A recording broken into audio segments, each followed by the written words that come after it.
Bagaimana caranya kerja ini alat? Ini kan Bu ada kita lihat ini dinding ya. Ini dinding penghalang, ya dinding penghalang. Karena lokasi yang ada di sini dulunya saya hanya menggunakan perangkap tikus. Akhirnya saya pagari saya punya sawah ini dan saya tanam di sini lebih awal dibanding dengan di luar. Tikus akan pada menjurus ke sini.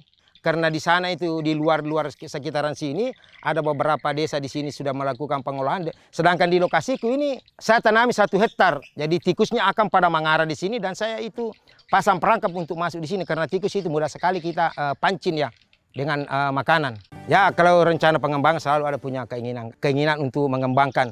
Malah ini sekarang karena ini saya punya perangkap di sini. Dulunya hanya kita mengendalikan hama. Ternyata hama ini punya manfaat juga. Makanya saya olah menjadi pupuk dan menjadi biogas. Dan ini inovasi saya selalu saya berusaha untuk berkelanjutan. Dan nantinya ini saya akan membuat satu perangkap yang mungkin lebih mudah ya dioperasikan dibanding sekarang yang saya sudah lakukan. Karena ini yang saya lakukan di sini sudah ada beberapa yang sudah mencontoh.